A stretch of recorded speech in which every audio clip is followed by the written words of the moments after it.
ಯಾವುದೇ ರೀತಿಯಾದ architect help ತಗೊಳ್ದೇನೆ ನಾವು ಪ್ಲ್ಯಾನ್ ಮಾಡಿ ಐಡಿಯಾದಿಂದ ಬಂದಿರೋದು. ಫೈನಲ್ ಕ್ಯಾಲ್ಕುಲೇಷನ್ ಕೊಡ್ತೀನಿ, ಯಾವುದಕ್ಕೆ ಎಷ್ಟೆಷ್ಟು ಏನೇನಾಯಿತು, ಆ್ಯಕ್ಚುಲ್ ಆಗಿ ಪ್ರೈಸಿಂಗ್ ಯಾವ ಥರ ಡಿವೈಡ್ ಆಯಿತು. ಓಕೆ ಅಂತ 4 ವರ್ಷ ತಳ್ಳಿದೆ, ಬಟ್ ಇವಾಗ ಐ ಆಮ್ ಎಕ್ಸಾಸ್ಟೆಡ್. ಇವಾಗ ನಂದು ಮೋಸ್ಟ್ ಅವೈಟೆಡ್ ರಾಫ್ಟರ್ ಪಾರ್ಟ್ ಇವಾಗ ಬರ್ತಾ ಇದೆ. I am very happy with the budget. ಈ ವ್ಲಾಗ್ ಬಂದು 5 days ವ್ಲಾಗ್ ಆಗಿರುತ್ತೆ ಗೈಸ್.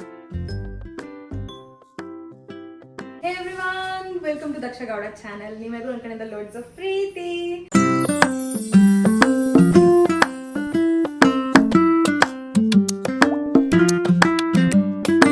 ಇವತ್ತು ಸಖತ್ತು ಖುಷಿಯಾದ ವಿಷಯ. ಒಂದು 5 ವರ್ಷದ ಮುಂಚೆ ಈ ಕಿಚನ್ನು ಕ್ಲೋಸ್ಡ್ ಕಿಚನ್, ಆಲ್ಮೋಸ್ಟ್ ಇಲ್ಲಿತ್ತು ನಮ್ಮ ಕಿಚನ್ನು. ಈ ಮನೆ ತಗೊಂಡಾಗ ವಾಲ್ನ ಒರೆಸಿ ನಾವು ಎಕ್ಸ್ಟೆಂಡ್ ಮಾಡ್ಕೊಂಡ್ವಿ, ಕಿಚನ್ ಓಪನ್ ಕಿಚನ್ ಬೇಕು ಅಂತ.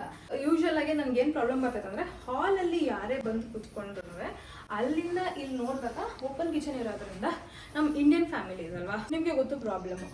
ಏನು ಅಡುಗೆ ಮಾಡ್ತಾಯಿದ್ರು ಒಂದು ಸಣ್ಣ ಜುಗಾಡು ಮಾಡೋಕ್ಕಾಗಲ್ಲ ನನ್ನ ಅಡುಗೆ ಮನೇಲಿ. ಬಿಕಾಸ್ ಬಂದವರೆಲ್ಲ ಅಲ್ಲೇ ಕೂತಿರ್ತಾರೆ ಆ್ಯಂಡ್ ಇಲ್ಲಿ ಅವ್ರು ಸೋಫಾ ಮೇಲೆ ಕೂತಿದ್ರೆ ಡೈರೆಕ್ಟಾಗಿ ನಾನು ಕಾಣಿಸ್ತೀನಿ.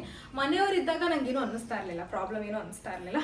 ಬಟ್ ಹೊರ್ಗಡೆಯವರು ಅಂದರೆ ಫಾರ್ ಎಕ್ಸಾಂಪಲ್ ನನ್ನ ಹಸ್ಬೆಂಡ್ ಕಲೀಗ್ಸು, ಯಾರು ಬೇರೆಯವರು ನಂಗೆ ಗೊತ್ತಿಲ್ಲದಿರೋರು, ದೂರದ ರಿಲೇಟಿವ್ಸ್ ಆ ಥರ ಯಾರು ಬಂದಾಗ ಸಖತ್ತು ಅನ್ಕಂಫರ್ಟಬಲ್ ಆಗಿ ಸ್ಟಾರ್ಟ್ ಆಗ್ತಾಯಿತ್ತು. ಬಟ್ ಸ್ಟಿಲ್ ಇಟ್ಸ್ ಓಕೆ ಅಂತ 4 ವರ್ಷ ತಳ್ಳಿದೆ, ಬಟ್ ಇವಾಗ ಐ ಆಮ್ ಎಕ್ಸಾಸ್ಟೆಡ್. ಅದಕ್ಕೆ ನಾನು ಡಿಸೈಡ್ ಮಾಡಿ ಇಂಟೀರಿಯರ್ ಮಾಡಿಸಿ ಇಲ್ಲಿಂದ ಇಲ್ಲಿ ತನಕ ಕವರ್ ಮಾಡಿಸ್ತಾ ಇದ್ದೀನಿ. ಅವಾಗ ಕಿಚನ್ ಪಾರ್ಟಿಷನ್ ಸಪ್ರೇಟ್ ಆಗುತ್ತೆ. ಕಿಚನ್ ಎಕ್ಸ್ಟೆಂಡೆಡ್ ಆಗಿ ಇಷ್ಟು ದೊಡ್ಡ ಕಿಚನ್ ಇರುತ್ತೆ. ಬಟ್ ಈ ವಾಲ್ಗೆ ನಾವು ಹೊಸ ವಾಲ್ ಇದೇನು ಕಟ್ಸಿದ್ದೀವಿ, ಈ ವಾಲಿಂದ ಇಲ್ಲಿ ತನಕ ಬರೋ ಥರ. ಆ್ಯಂಡ್ ನೀವೇ ನೋಡ್ಬೋದು ಕಿಚನ್ಗೆ ಇದಕ್ಕೆ ಮುಟ್ಟಿ ಒದ್ದೆಕಾಯೆಲ್ಲ ಮುಟ್ಟಿ ವಾಲ್ ಅದು ತುಂಬ ಹಾಳಾಗ್ಬಿಟ್ಟಿದೆ. ಇದನ್ನು ಕವರ್ ಮಾಡಿಸ್ಬಿಟ್ರೆ ಇದಕ್ಕೊಂದು ಎಲಿಗೆನ್ಸು ಬರುತ್ತೆ. ನನಗೆ ಇಷ್ಟು ದಿನ ಆಗ್ತಿದ್ದು ಕಷ್ಟ, ಪ್ರಾಬ್ಲಮ್ ಸಾಲ್ವ್ ಆಗುತ್ತೆ. ಬಟ್ ನೀವೇ ಹೇಳಿ, ಯಾರಾದ್ರೂ ಮನೆಗೆ ಬಂದಾಗ ಕಿಚನಲ್ಲಿ 1000 ಇರುತ್ತೆ. ಆ ಟೈಮಲ್ಲಿ ನೀವು ಏನೂ ಮಾಡೋಕ್ಕಾಗಲ್ಲ, ಕೈಕಾಲೇ ಆಡೋಕ್ಕಾಗಲ್ಲ. ಒಂದು ಜ್ಯೂಸ್ ಕೊಡಬೇಕಾದ್ರೂ ನೀವು ಸಖತ್ ಪರ್ಫೆಕ್ಟಾಗೇ ಮಾಡಬೇಕು ಅಂದಾಗ ಗಾಬರಿ ಏನೂ ಮಾಡೋಕ್ಕಾಗಲ್ಲ. ಅದೊಂದು ಕಾರಣಕ್ಕೋಸ್ಕರ ಇವಾಗ ನಾನು ಕ್ಲೋಸ್ ಮಾಡಿಸ್ತಾ ಇದ್ದೀನಿ. ಇಲ್ಲಿಂದ ಇಲ್ಲಿ ತನಕ ಬರುತ್ತೆ, ಅದನ್ನು ಪ್ಲ್ಯಾನ್ ಮಾಡಿದ್ದೀವಿ. ಇಲ್ಲಿ ಮಾರ್ಕಿಂಗ್ ಏನಿದೆ ಅಷ್ಟು ಉದ್ದ ಬರುತ್ತೆ, ಬಟ್ ಇದು ಸ್ವಲ್ಪ ಎಕ್ಸ್ಟೆಂಡ್ ಮಾಡಿಸಿ ಇಷ್ಟು ದೊಡ್ಡದು ಡ್ರಾಯರ್ ಮಾಡಿಸ್ತಾ ಇದ್ದೀನಿ. ಜೊತೆಗೆ ಸ್ಮಾಲ್ ಸ್ಪೇಸ್ ಥರ ಈ ಕಡೆನೂ ಶೆಲ್ಫ್ಗಳು ಬರುತ್ತೆ, ಅಂದರೆ ಡೆಕೋರೇಷನ್ಗೆ ಅಂತ. ಬಟ್ ಏನು ಮಾಡ್ತಿದ್ದೆ ಅಂದರೆ, ಈ ಕಡೆಯಿಂದ ನನಗೆ ಒಂದು ಸ್ಟೋರೇಜೇ ಬರುತ್ತೆ. ನನ್ನ ಸಣ್ಣ ಪುಟ್ಟ ಐಟಮ್ಗಳು ಏನು ಬೇಕು ಅದನ್ನೆಲ್ಲ ಇಟ್ಕೊಳ್ಳೋಕ್ಕೆ ಈ ಕಡೆ ಸ್ಟೋರೇಜ್ ಬರುತ್ತೆ. ಈ ಕಡೆ ಫುಲ್ ರಾಫ್ಟರ್ ಮಾಡಿಸ್ತಾ ಇದ್ದೀವಿ. Be a very new look and ತುಂಬ ಎಲಿಗೆನ್ಸ್ ಕೂಡ ಆ್ಯಡ್ ಮಾಡುತ್ತೆ ನನ್ನ ಈ ಹಾಲ್ಗೆ. ಇವಾಗ ಬಂದು ಈ ಜಾಗದಲ್ಲಿ, ಇದು ನಮ್ಮ ಅತ್ತೆ ರೂಮು, ಬರೀ ಅತ್ತೆ ತಂದ್ರೆ ಆಮೇಲೆ ನಮ್ಮ ಮಾವ ಕೋವ ಮಾಡ್ಕೊತಾರೆ, ಅತ್ತೆ ಮಾವಂದು ಇಬ್ಬರದು ರೂಮು. ಈ ಜಾಗದಲ್ಲಿ ನಾವೇನು ಪ್ಲ್ಯಾನ್ ಮಾಡ್ತಾ ಇದ್ದೀವಿ, ವಾಸ್ತು ಪ್ರಕಾರ ಮಿರರ್ ಈ ಕಡೆ ಬಂದಿದೆ. ಈ ಕಡೆ ಡೋರ್ ಕೊಟ್ಟಿಲ್ಲ, ನಾವು ವಾರ್ಡ್ರೋಬ್ಗೆ ಅದಕ್ಕೂ ಕೊಟ್ಟಿಲ್ಲ, ಈ ಕಡೆ ಮಿರರ್ ಕೊಟ್ಟಿದ್ದೀವಿ. ಮಿರರ್ಗೆ ಡಿಸ್ಟರ್ಬ್ ಆಗದೆ ಇರೋಂಗೆ ಇಷ್ಟುದ್ದ ಲೆಂತಲ್ಲಿ ಒಂದು, ಯೂಶಲಿ ಇವಾಗ ಟ್ರೆಂಡಲ್ಲಿರೋದು ರೂಮ್ಗಳಲ್ಲಿ ಒಂದು ಸ್ಟೋರೇಜ್ ಮಿನಿ ಬೆಡ್ ಥರ ಮಾಡ್ಕೊತಾರೆ, ಒಳ್ಳೆ ಕಾಫಿ ಸ್ಪೇಸ್ ಥರನೋ ಈವ್ನಿಂಗ್ ಸ್ಪೇಸ್ ಥರನೋ ಮಾಡ್ಕೊತಾರಲ್ಲ, ಆ ಥರ ಪ್ಲ್ಯಾನ್ ಇಟ್ಕೊಂಡಿದ್ವಿ.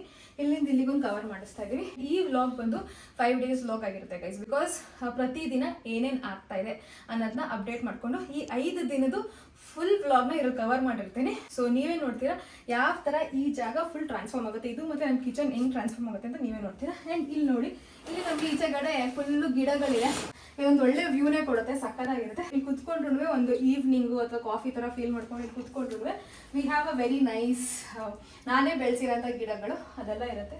ಅದೊಂದು ಒಳ್ಳೆ ವ್ಯೂ ಬರುತ್ತೆ. ಇದೇನು ಗೊತ್ತಾ, ಈ ಜಾಗ ಅಡುಗೆ ಮನೇಲಿ ದ ಮೋಸ್ಟ್ ಮೆಸ್ಸಿಯೆಸ್ಟ್ ಜಾಗ ಅಂತ ಹೇಳ್ಬೋದು. ನೀವೇ ನೋಡಿ, ಒಂದಾದ್ಮೇಲೆ ಒಂದು ಐಟಮ್ಗಳು ತುಂಬ್ಕೊಂತ ಬರ್ತಾ ಇರುತ್ತೆ. ಕವರ್ಗಳು, ಹಣ್ಣು, ಅದು ಡಬ್ಬಗಳು, ಏನು ಎಕ್ಸ್ಟ್ರಾ ಐಟಮ್ಸ್ ಏನು ಬಂದ್ರೂ ತುಂಬ್ಕೊತಾ ಇದೆ. ಆ್ಯಂಡ್ ಇಡಕ್ಕೆ ನನಗೆ ಸ್ಟೋರೇಜ್ ಜಾಗ ಸಾಕಾಗ್ತಾ ಇಲ್ಲ. ಆ್ಯಂಡ್ ಚಿಕ್ಕ ಸ್ಟೂಲ್ ಇಟ್ಕೊಂಡಿದೆ, ಅದು ವರ್ಕೌಟೇ ಆಗ್ತಾ ಇಲ್ಲ. ಆನಿಯನ್ನು, ಆಲೂಗೆಡ್ಡೆ ಏನು ತಂದ್ರೂ ಸುಮ್ಮನೆ ಡಂಪ್ ಮಾಡ್ತಾ ಇದೀವಿ, ಕೆಳಗಡೆ ತಳ್ತೀವಿ ಇಲ್ಲ ಮೇಲ್ಗಡೆ ತಳ್ತೀವಿ. ಇಲ್ಲ ಹೆಂಗಿದ್ರು ಇಂಟೀರಿಯರ್ ಮಾಡಿಸ್ತಾ ಇದೀವಲ್ಲ, ಇದನ್ನು ಮಾಡ್ಸೋಣ ಅಂತ ಇಷ್ಟುದೊಂದು ನಾನು ರ್ಯಾಕ್ ಮಾಡಿಸ್ಕೊತಾ ಇದ್ದೀನಿ. ರ್ಯಾಕಲ್ಲಿ ನೀಟಾಗಿ ಒಂದು ಸ್ಟೋರೇಜ್ ಬಾಕ್ಸಸ್ನ ಇಟ್ಕೊಂಡ್ಬಿಟ್ಟು ಒಂದು ಈ ಏನು ಮೆಸ್ಸಿ ಇದೆ, ಮೆಸ್ ಫ್ರೀ ಕಿಚನ್ ಮಾಡ್ಕೋಬೇಕು ಅಂತ ಆಸೆ ಇದೆ. ಕಿಚನ್ ಎಷ್ಟೇ ಆಗಲಿ ಯಾವಾಗಲೂ ಮೆಸ್ಸಿ ಇದ್ದೇ ಇರುತ್ತೆ. ಬಟ್ ದೆನ್ ಆಲ್ ಟೈಮ್ ಇಷ್ಟೊಂದು ಮೆಸ್ಸಿ ಒಂಥರ ಅನ್ಆರ್ಗನೈಸ್ಡ್ ಆಗಿ ಇಲ್ಲಿ ಏನು ಮುಟ್ಟಿದ್ರೆ ಎಲ್ಲ ಉದುರೋಗ್ತಾ ಇದೆ ನನಗೆ, ಆ ಥರ ಪ್ರಾಬ್ಲಮ್ ಆಗ್ತಾ ಇದೆ. ಐ ಥಾಟ್ ಇಲ್ಲೊಂದು ನಮಗೆ ರ್ಯಾಕ್ ಬೇಕು ಅಂತ ಅದೊಂದು ರ್ಯಾಕ್ ಒಂದು ಪ್ಲ್ಯಾನ್ ಮಾಡಿದ್ದೀನಿ, ಪರ್ಮನೆಂಟ್ ಫಿಕ್ಸ್ ಪ್ಲ್ಯಾನ್ ಮಾಡಿರೋದು. ಬಟ್ ಏನಂದರೆ ನನಗೆ ಈ ಕಲರ್ಗಳು ಬೇಕಾಗಿತ್ತು, ಈ ಕಲರ್ ಸಿಗ್ತಾ ಇಲ್ಲ. ಅದಕ್ಕೆ ಇದ್ರದ್ದು ಹತ್ತತ್ರ ಇರೋ ಕಲರ್ನ ನಾನು ಚೂಸ್ ಮಾಡಿದ್ದೀನಿ. ಹೋಗ್ತಾ ತೋರಿಸ್ತೀನಿ ಒಂದೊಂದು ಸ್ಟೆಪ್ಪಲ್ಲಿ ಹೇಗೆ ಮುಗಿಸಿದ್ವಿ ಅಂತ. ಈ ಕಂಪ್ಲೀಟ್ ವ್ಲಾಗ್ನ ನೀವು ಮಿಸ್ ಮಾಡ್ದಂಗೆ ನೋಡಿ ಒಂದೊಂದು ಸ್ಟೆಪ್ನು ತೋರಿಸ್ತೀನಿ. ಆ್ಯಂಡ್ ಎಲ್ಲ ದಿನದ್ದು ಇದೊಂದೇ ವ್ಲಾಗಲ್ಲಿ ಕವರ್ ಮಾಡ್ತಾ ಇದ್ದೀನಿ. ಡೇ 1 ಅಲ್ಲಿ ಎಷ್ಟು ಕೆಲಸ ಆಗಿದೆ ಅಂತ ತೋರಿಸ್ತೀನಿ. ಕಿಚನಲ್ಲಿ ನೆನೆ ಖಾಲಿ ವಾಲ್ ಇತ್ತಲ್ವಾ, ಖಾಲಿ ವಾಲ್ ಇರೋದು ಇವಾಗ ಒಂದು ಪ್ಲೈವುಡ್ ಹೊಡೆದಿದ್ದಾರೆ. ಇವತ್ತು ಡೇ 2 ಆ್ಯಕ್ಚುಲಿ. ಇವಾಗ ನೆಕ್ಸ್ಟ್ ಸೆಟ್ ಆಫ್ ಫಿಟ್ಟಿಂಗ್ ಮಾಡೋಕ್ಕೆ ಅಂತ ತಂದಿದ್ದಾರೆ. ಬರೀ ನಿನ್ನೆ ಗೋಡೆನ ಫುಲ್ಲು ಫೈಲಿಂಗ್ ಮಾಡಿ ಈ ಥರ ಪ್ಲೈವುಡ್ನ ನಿನ್ನೆ ಫಿಟ್ ಮಾಡಿ ಹೋಗಿದ್ದಾರೆ ಅಷ್ಟೇ. ಇವತ್ತು ನೆಕ್ಸ್ಟ್ ಸೆಟ್ ಆಫ್ ಕಂಪ್ಲೀಟಾಗಿ ಇಂಟೀರಿಯರ್ ಒಂದು ಲೆವೆಲ್ ಆಫ್ ಬೇಸ್ ಬರುತ್ತೆ ಇವತ್ತು. ಆ್ಯಂಡ್ ರೂಮಲ್ಲೂ ಯಾವ ಥರ ಬಾಕ್ಸ್ ಬಂದಿದೆ ತೋರಿಸ್ತೀನಿ ಬನ್ನಿ. ಇವಾಗ ನೆನೆ ಹೇಳಿದೆ ಅಲ್ವಾ, ಮಿರರ್ ಇಲ್ಲಿ ತನಕ ಬರ್ತಾ ಇದೆ. ಮಿರರ್ ಇಂದ ಕೆಳಗಡೆಗೆ ಕರೆಕ್ಟಾಗಿ ಮಾಡ್ಕೋಬೇಕು ಅಂತ ಅದೇ ಲೆವೆಲಲ್ಲಿ ಮಾಡಿದ್ದೀವಿ. ಇದೊಂದು ಚೂರು ಇವಾಗ ಫಾರ್ಮಿಕಲ್ಲ ಆ್ಯಡ್ ಆಗಿ ಒಂದು ಸ್ವಲ್ಪ ಕಟ್ಟೆ ಥರ ಬಂದು ಬೆಡ್ ಬಂದರೆ ಕರೆಕ್ಟಾಗಿ ಇಲ್ಲಿಗೆ ನಮಗೆ ಆಗುತ್ತೆ. ಇದು ನೋಡಿ ಬರೀ 2 ಬಾಕ್ಸು, ಮೊದಲಲ್ಲಿ ಇನ್ನೇನು ಕಂಪಾರ್ಟ್ಮೆಂಟ್ ಮಾಡಲ್ಲ. ಇಲ್ಲಿ ಕೆಳಗಡೆ ಸ್ಕರ್ಟಿಂಗ್ ಕೊಡಿಸ್ಬಿಟ್ಟಿದ್ವಿ ಬಿಕಾಸ್ ಕ್ಲೀನಿಂಗ್ ಪ್ರಾಬ್ಲಮ್ ಆಗುತ್ತೆ ಅಂತ ಅನ್ನೋ ಕಾರಣಕ್ಕೆ ಕೆಳಗಡೆ ಸ್ಕರ್ಟಿಂಗ್ ಕೊಡಿಸಿದ್ದೀವಿ. ಆ್ಯಂಡ್ ಫಿನಿಶಿಂಗಾಗಿ ವೆಯ್ಟ್ ಮಾಡ್ತಾ ಇದ್ದೀನಿ. ಕುತ್ಕೊಂಡು ಆರಾಮಾಗಿ ಆಟ ಆಡೋ ಅಷ್ಟಂತೂ ಇದೆ. ಆರಾಮಾಗಿ ಹಿಂಗೆ ಕುತ್ಕೊಬೋದು ಆ್ಯಂಡ್ ಹಿಂಗೂ ಕುತ್ಕೋಬೋದು, ಫೀಲ್ ಮಾಡ್ಕೋಬೋದು. So this is what I had imagined ಎಕ್ಸಾಕ್ಟಾಗಿ ಅದೇ ಥರ ಬರ್ತಾ ಇದೆ. ಫಿನಿಶಿಂಗ್ ಕೂಡ ಅವ್ರು ಅಷ್ಟೇ ನೀಟಾಗಿ ಕೊಟ್ಬಿಟ್ರೆ ಐ ಬಿ ವೆರಿ ಹ್ಯಾಪಿ. ಇದಾಗಿದೆ ಡೇ 1 ಏನೇನು ನಡೆದಿರೋ ಕೆಲಸ. ಡೇ 2ಗೆ ಈಗ ಕೆಲಸ ಸ್ಟಾರ್ಟ್ ಮಾಡ್ತಾ ಇದ್ದಾರೆ. ಇದ್ರ ದಿನನೂ ಕಂಪ್ಲೀಟ್ ಆದ್ಮೇಲೆ ತೋರಿಸ್ತೀನಿ ನೆಕ್ಸ್ಟ್ ಲೆವೆಲ್ ಆಫ್ ವರ್ಕ್ ಏನು ನಡೆದಿದೆ ಅಂತ. ಡೇ 3 ಗೈಸ್, ಇವಾಗ ಡೇ 3 ಆಗಿದೆ. ಡೇ 2 ಅಪ್ಡೇಟ್ಸ್ ನಾನು ಇವಾಗ ಕೊಟ್ಟಿಲ್ಲ ಅಲ್ವಾ. ಡೇ 2 ಅಲ್ಲಿ ಏನೇನು ನಡೀತು ಅಂತ ಹೇಳಿದ್ರೆ, ಈ ಮೇಲ್ಗಡೆ ಬೀಮ್ ಒಂದು ಕೊಟ್ಟಿದ್ದಾರೆ, ಕೆಳಗಡೆ ಒಂದು ಈ ಥರ ಸ್ಕರ್ಟಿಂಗ್ ಒಂದು ಆ್ಯಡ್ ಮಾಡಿದ್ದಾರೆ. ಆ್ಯಂಡ್ ಒಳಗಡೆ ಶೆಲ್ಫ್ ಇನ್ನೂ ಸ್ಟಾರ್ಟ್ ಆಗಿಲ್ಲ. ಏನೇನು ಫಾರ್ಮಿಕಾ ಬೇಕು ಎಲ್ಲನೂ ಕಟ್ ಮಾಡಿದ್ದಾರೆ. ಆ ಕಟ್ಟಿಂಗ್ ಎಲ್ಲ ಅಣಿಸಿರೋದೆಲ್ಲ ಆಚೆಗಡೆ ಇಟ್ಕೊಂಡಿದ್ದಾರೆ. ಮನೆ ಒಳಗಡೆ ಕಟ್ ಮಾಡಿಸಿಲ್ಲ, ಆಚೆಗಡೆ ಜಾಗದಲ್ಲಿ ಪಾರ್ಕಿಂಗ್ ಜಾಗದಲ್ಲಿ ಮಾಡಿದ್ದಾರೆ. ಸೊ ಅದನ್ನು ತೋರಿಸ್ತೀನಿ. ಒಳಗಡೆ ರೂಮಲ್ಲಿ ಬಾಕ್ಸ್ಗಳು ಏನು ಮಾತಾಡಿದ್ವಿ, ಆ ಬಾಕ್ಸ್ಗಳಿಗೆ ಫಾರ್ಮಿಕಾ ಈಗ ಒಂದು ಲೆವೆಲ್ ಹಾಕಿದೆ, ಅದನ್ನು ತೋರಿಸ್ತೀನಿ ಬನ್ನಿ. ನೋಡಿ ಹಿಂಗೆ ಫಾರ್ಮಿಕಾ ಎಲ್ಲ ನಾವು ಇವಾಗ ಸೇಮ್ ಕಲರ್ ಫ್ಲೋ ಆಗಲಿ ಅಂತ ನಾವು ಸೇಮ್ ಫ್ಯಾಮಿಲಿಯಲ್ಲಿ ತೊಗೊಂಡಿದ್ದೀವಿ. ಬಟ್ ಇದು ಗ್ಲಾಸಿ ಫಿನಿಶು, ಇದು ಮ್ಯಾಟ್ ಫಿನಿಶ್ ಅಷ್ಟೇ ಡಿಫ್ರೆನ್ಸು. ನನಗೆ ಗ್ಲಾಸಿ ಬೇಡ ಅಂತ ಅನಿಸ್ತಿರ್ತದೆ, ಅದಕ್ಕೆ ಮ್ಯಾಟ್ ಫಿನಿಶಲ್ಲಿ ತೊಗೊಂಡಿದ್ದೀನಿ. ಆ್ಯಂಡ್ ಇದೆಲ್ಲದ್ರಲ್ಲಿ ಹಿಂಗೆ ನೋಡಿ ಫಾರ್ಮಿಕಾ ಅಂಟಿಸಿ ಹಿಂಗೆ ಟೇಪ್ ಹಾಕಿದ್ದಾರೆ. ಇದನ್ನು ಇವತ್ತು ರಿಮೂವ್ ಮಾಡಿ ಇದಕ್ಕೆ ಡೋರ್ಗಳೆಲ್ಲ ಹಾಕ್ತೀನಿ ಅಂತ ಹೇಳಿದ್ದಾರೆ. ಇನ್ನು 2 ದಿನದ ಕೆಲಸ, ಡೇ 3 ಆ್ಯಂಡ್ ಡೇ 4. ಅದು 2 ದಿನ ಅಂತ ಹೇಳಿದ್ದಾರೆ. ಅವ್ರು ಹೇಳಿರೋ ಪ್ರಕಾರ 4 ದಿನದಲ್ಲಿ ಕೆಲಸ ಆಗಬೇಕಂತ. ಈಗ ಆಲ್ರೆಡಿ ಡೇ 3 ಅಲ್ಲಿ ಇದ್ದೀವಿ. ಮೇಲ್ಗಡೆ ಬೆಡ್ರೂಮಲ್ಲೂ ಇದೇ ಥರ ಒಂದು ಮಾಡಿಸಿದ್ದೀವಿ, ಅದಕ್ಕೆ ಅವ್ರಿಗೆ ಕೆಲಸ ಹಿಡಿತಾ ಇದೆ. ಆ್ಯಂಡ್ ಇವಾಗ ಇವತ್ತಿಗೆ ಏನು ಬೇಕು ಅಡುಗೆ ಮನೆಯಲ್ಲಿ ಶೆಲ್ಫ್ಗಳು ಆಲ್ರೆಡಿ ಹೇಳಿದ್ನಲ್ಲ, ರ್ಯಾಕು ಕಂಪ್ಲೀಟಾಗಿ ಒಂದು ದೊಡ್ಡ ರ್ಯಾಕ್ ಕೇಳಿದ್ದೀನಿ ಅಂತ, ಅದಕ್ಕೆ ಅವ್ರು ಕಟ್ಟಿಂಗ್ ಎಲ್ಲ ಮಾಡಿ ಫಾರ್ಮಿಕಲ್ಲ ಅನ್ಸಿದ್ರೆ ಜಸ್ಟ್ ತಗೊಬಂದು ಫಿಕ್ಸ್ ಮಾಡ್ತಾರೆ ಅಷ್ಟೇ. ಕಿಚನ್ದು ರ್ಯಾಕ್ ಏನು ಹೇಳಿದ್ದೆ ಅದ್ರದ್ದು ಫಾರ್ಮಿಕಾ ಎಲ್ಲ ಫುಲ್ ಮಾಡಿದ್ದಾರೆ. ಆ್ಯಂಡ್ ರ್ಯಾಕ್ಗೆ ಏನೇನು ಬೇಕು ಎಲ್ಲ ರೆಡಿ ಮಾಡ್ಕೊಂಡಿದ್ದಾರೆ. ಅದು ಈಚೆಗಡೆ ಇದೆ, ಯಾವ ಥರ ಕಟ್ ಮಾಡಿದ್ದಾರೆ, ಏನು ಅನಿಸಿದ್ದಾರೆ. ಆ್ಯಂಡ್ ಕಿಚನ್ದು ಕಲರ್ ಯಾವ್ದು ಸೆಲೆಕ್ಟ್ ಮಾಡಿದ್ದೀನಿ ಅದೆಲ್ಲನೂ ತೋರಿಸ್ತೀನಿ. ಆಚೆಗಡೆ ಇದೆ, ಬನ್ನಿ ಅಲ್ಲೇ ಹೋಗೋಣ ಕೆಲಸದ ಹತ್ರ. ಗೈಸ್ ಇಲ್ಲಿ ನೋಡಿ, ಇದು ನನ್ನ ಕಿಚನ್ಗೆ ಹೋಗ್ತಾ ಇದೆ. ಈ ಕಲರು ಅಪ್ರಾಕ್ಸಿಮೇಟ್ ನನಗೆ ಈಗೇನು ಕಿಚನ್ ಕಲರ್ ಇದೆ ಅದಕ್ಕೆ ಬರ್ತಾ ಇದೆ. ಬಟ್ ಇದು ಸೇಮ್ ಎಕ್ಸಾಕ್ಟ್ ಕಲರ್ ನಮಗೆ ಸಿಕ್ಕಲಿಲ್ಲ. ನಮ್ಗೆ ಇದು ಕ್ಯಾಟ್ಲಾಗ್ ಆಪ್ಷನಲ್ಲಿ ಹತ್ರ ಇರೋ ಕಲರ್ ತೊಗೊಂಡಿದ್ದೀನಿ. ಈ ಥರ ಫಾರ್ಮಿಕಾ ಆಲ್ರೆಡಿ ಅಂಟಿಸಿದ್ದಾರೆ, ಇದಕ್ಕೂ ಅಂಟಿಸಿದ್ದಾರೆ ನೋಡಿ. ಇದು ಬಂದು ಕಿಚನ್ ಹಾಲ್ ಪಾರ್ಟಿಷನ್ಗೆ ಬರುತ್ತೆ. ಇದು ಕಿಚನಲ್ಲಿ ನಾನು ಹೇಳಿದ್ನಲ್ಲ ರ್ಯಾಕು, ಅದಕ್ಕೆ ಬರುತ್ತೆ. ಸೊ ಹಿಂಗೆ ಫಾರ್ಮಿಕಾಲ ಅಂಟಿಸಿದ್ದಾರೆ. ಈಗ ತೊಗೊಂಡು ಹೋಗ್ಬಿಟ್ಟು ಅವ್ರು ಅದನ್ನು ಫಿಟ್ಟಿಂಗ್ ಮಾಡೋಕ್ಕೆ ಸ್ಟಾರ್ಟ್ ಮಾಡ್ತಾರೆ. ಈ ಕಡೆ ನಮ್ಮದು ಹಾಲ್ದು ಪಾರ್ಟಿಷನ್ದು ರ್ಯಾಕ್ ಏನು ಡಿಸೈನ್ ಬರ್ತದೆ ಅದ್ರದ್ದು ಒಂದು ಭಾಗ ಮುಗ್ದಿದೆ. ಇಲ್ಲಿ 5 ಬಾಕ್ಸಸ್ ಬರ್ತಾ ಇದೆ. ಅದ್ರ ಮಧ್ಯದಲ್ಲಿ ಲೈಟಿಂಗ್ ಆಪ್ಷನ್ ಇದೆ. ಆ ವೈರಿಂಗೋಸ್ಕರ ಇಲ್ಲಿ ಈ ಥರ ಹಿಂಗೆ ಓಪನ್ ಕೊಡ್ಕೊಂಡಿದ್ದಾರೆ. ಆ್ಯಂಡ್ ನೆಕ್ಸ್ಟ್ ಇಲ್ಲೆಲ್ಲ ವೈರ್ ಬರುತ್ತೆ, ಇಲ್ಲಿ ಲೈಟ್ ಬರುತ್ತೆ, ಸ್ಟ್ರಿಪ್ ಲೈಟ್ಸ್ ಹೇಳಿದ್ದೀನಿ. ಅದ್ರದ್ದು ಫೈನಲ್ ಔಟ್ಪುಟ್ ಹೇಗೆ ಬರುತ್ತೆ ಅಂತ ನೋಡಬೇಕು. ಈಗ ಹೋಗ್ಬಿಟ್ಟು ಅದನ್ನು ಫಿಟ್ ಮಾಡ್ತಾ ಇದ್ದಾರೆ. ಫಿಟ್ ಮಾಡ್ಬೇಕಾದ್ರೆ ತೋರಿಸ್ತೀನಿ.